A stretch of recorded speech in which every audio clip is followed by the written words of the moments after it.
Ito na siya, guys. Cheers.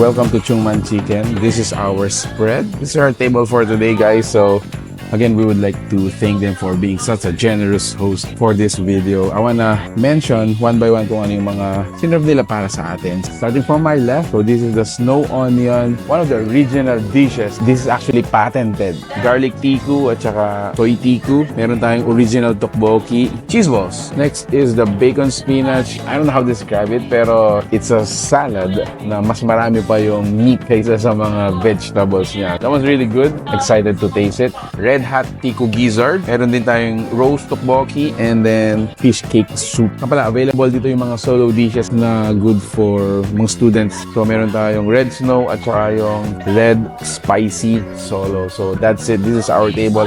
I've introduced them to you. Next thing to do, tikman na natin to.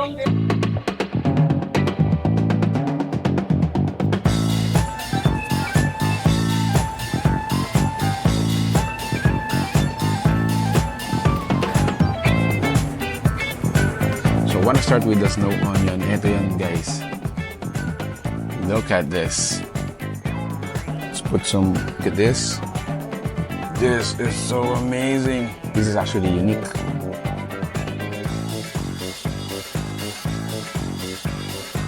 A recommended dish, pickled radish. Similar to the other dishes dito, sila lang ang may ganitong klaseng recipe. Oh wow. That one's good. Tastes good actually. Tiku. And then the other one naman yung kanilang soy tiku. So I wanna use my hands. Cheers. Wow.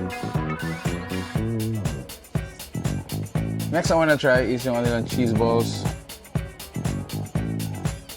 This is the gizzard. Eto siya.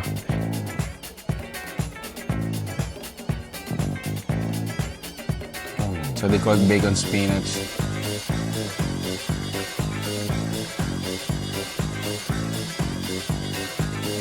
So earlier, guys, we had an opportunity to get inside the kitchen, had a behind the scenes. So tingnan natin yung mga clips natin dito. Hope you like them. I'm gonna just continue eating dito. So enjoy the clips.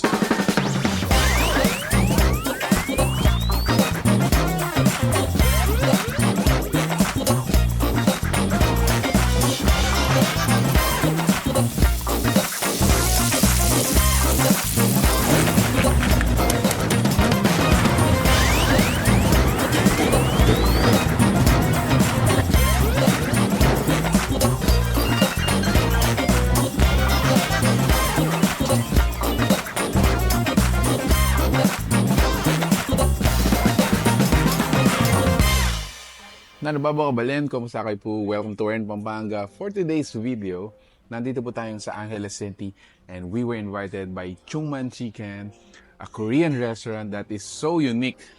Yung mga dishes po dito are, they're the only ones serving in the entire world.